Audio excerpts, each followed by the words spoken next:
Assalamualaikum warahmatullahi wabarakatuh. Perkenalkan nama saya Kevin Julian Putra, nomor induk mahasiswa 250301020450. Mohon izin untuk menyampaikan tugas ujian tengah semester ganjil tahun ajaran 2025-2026, mata kuliah analisis laporan keuangan. Yang pertama, soal pertama, apa yang dipelajari dalam analisis laporan keuangan? Pertama, laporan keuangan adalah proses menelaah, menafsirkan, mengevaluasi informasi yang terdapat dalam laporan suatu perusahaan untuk menilai kinerja, kondisi keuangan, dan prospek perusahaan. Kemudian tujuan analisis laporan keuangan adalah yang pertama, screening. Digunakan untuk menyaring atau memilih perusahaan yang layak untuk ditelusuri lebih lanjut. Contohnya, investor memilih perusahaan mana yang menarik untuk investasi, dan contoh kedua yaitu bank menyeleksi calon debitur yang berpotensi diberikan pinjaman. Tujuan kedua yaitu understanding, yaitu memberikan pemahaman yang lebih dalam mengenai kondisi keuangan perusahaan, yaitu dengan cara memahami struktur aset, kewajiban, dan modal. Yang kedua yaitu dengan memahami sumber laba dan arus kas, dan mengetahui kekuatan dan kelemahan perusahaan. Tujuan ketiga yaitu forecasting, yaitu memprediksi kinerja dan kondisi keuangan perusahaan di masa depan. Contohnya, memprediksi laba masa mendatang, menilai kebutuhan modal kerja ke depan, memproyeksikan kemampuan membayar utang atau dividen. Tujuan keempat yaitu diagnosis, yaitu mengidentifikasi masalah keuangan yang mungkin terjadi dalam perusahaan. Misalnya, laba menurun karena efisiensi rendah, risiko kebangkrutan meningkat karena utang tinggi, masalah likuiditas akibat arus kas operasi yang lemah. Tujuan yang kelima yaitu evaluation, menilai apakah perusahaan telah mencapai target dan standar yang ditetapkan, meliputi kinerja manajemen, efektivitas strategi perusahaan, kesesuaian dengan standar institusi, penilaian kesehatan finansial secara keseluruhan. Pada analisis laporan keuangan, ada yang perlu kita ketahui, yaitu tentang laporan keuangan pokok. Mencakup 5 bagian, yaitu neraca, menampilkan posisi keuangan perusahaan pada suatu tanggal tertentu, memuat 3 elemen utama, yaitu aset, liabilitas, ekuitas. Pada neraca menunjukkan apa yang dimiliki, apa yang utang dan modal bersih perusahaan. Kemudian laporan keuangan pokok. Yang kedua yaitu laporan laba rugi. Laporan laba rugi menunjukkan kinerja perusahaan dalam menghasilkan laba selama periode tertentu. Berisi pendapatan, beban atau biaya, atau laba atau rugi bersih. Laporan laba rugi menggambarkan profitabilitas perusahaan. Laporan keuangan pokok selanjutnya yaitu laporan perubahan ekuitas, yaitu menjelaskan perubahan yang terjadi pada akun ekuitas selama satu periode. Perubahan ini dapat berasal dari laba atau rugi, setoran modal pemilik, dividen, selisih penilaian kembali aset. Pada laporan perubahan ekuitas menggambarkan bagaimana modal perusahaan berubah dari awal hingga akhir periode. Laporan keuangan pokok selanjutnya yaitu laporan arus kas, menunjukkan arus masuk dan arus keluar kas perusahaan. Dikelompokkan menjadi 3 aktivitas: operasi, investasi, pendanaan. Laporan arus kas digunakan untuk menilai likuiditas dan kualitas laba. Laporan keuangan pokok yang kelima yaitu catatan atas laporan keuangan. Bagian ini menjelaskan rincian dan kebijakan akuntansi yang digunakan dalam laporan keuangan.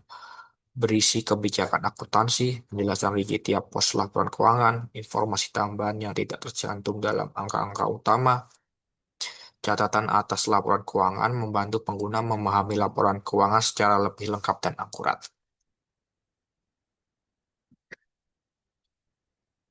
Selanjutnya, siapa pihak-pihak pengguna laporan keuangan? Berapa contoh pihak-pihak pengguna yaitu pemilik atau pemegang saham. Digunakan untuk menilai profitabilitas dengan nilai perusahaan. Kemudian menentukan apakah investasi mereka menguntungkan, menilai kebijakan dividen.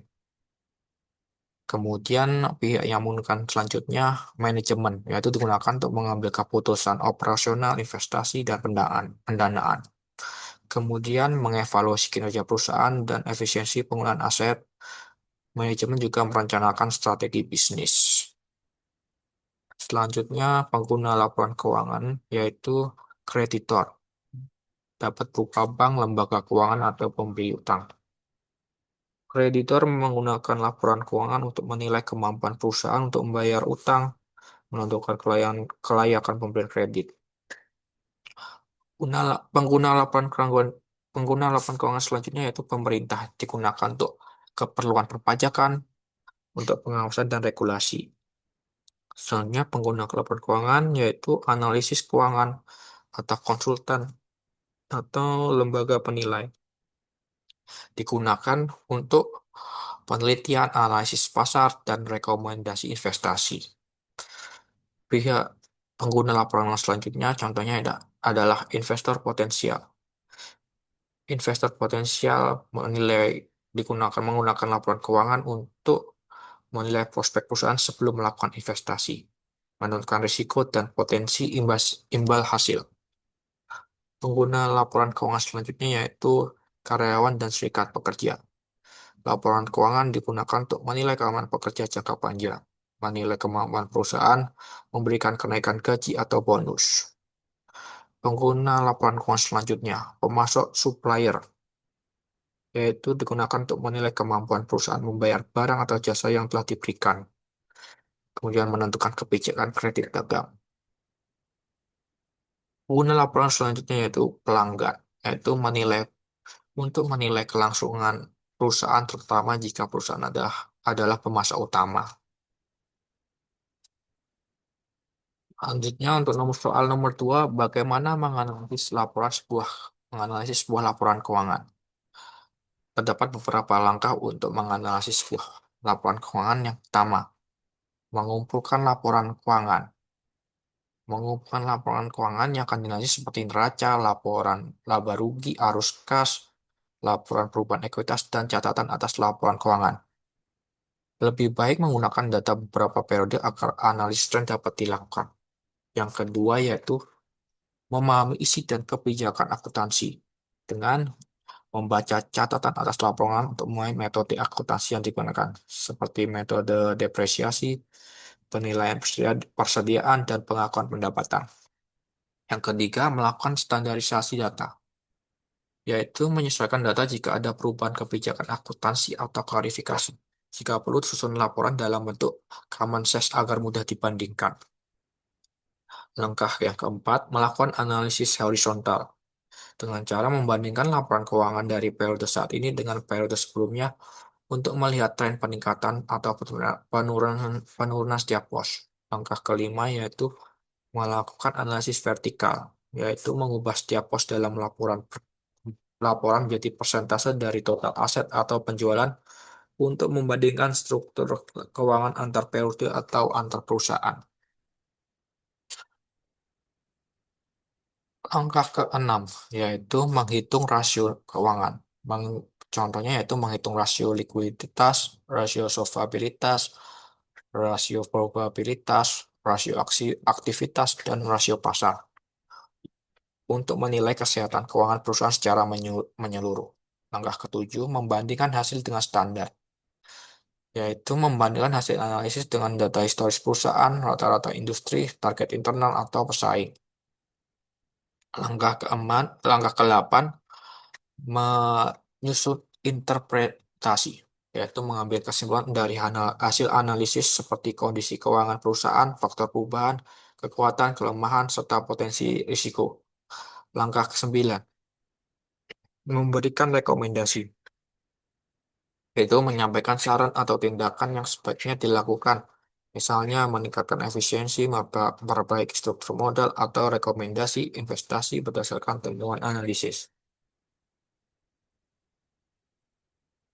Selanjutnya soal ketiga yaitu jelaskan rasio apa saja yang digunakan dalam menganalisis laporan keuangan.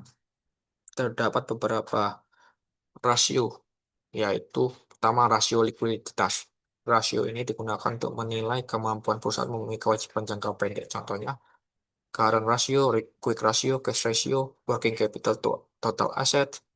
Kemudian, rasio selanjutnya yaitu Rasio profitabilitas. Rasio ini digunakan untuk mengukur kemampuan perusahaan menghasilkan laba dalam periode tertentu. Contohnya, gross profit margin, net profit margin, return on assets atau ROA, return on equity atau ROE. Rasio selanjutnya yaitu rasio solvabilitas. Rasio ini digunakan untuk menilai kemampuan perusahaan memenuhi kewajiban jangka panjang. Contohnya, debt to equity ratio atau DER, kemudian debt to asset ratio atau DAR, kemudian ada equity ratio. Rasio selanjutnya itu rasio aktivitas. Rasio ini mengukur efektivitas perusahaan dalam menggunakan aset atau sumber daya yang dimiliki. Contohnya inventory turnover, receivable turnover, payable turnover, total asset turnover, atau fixed asset turnover.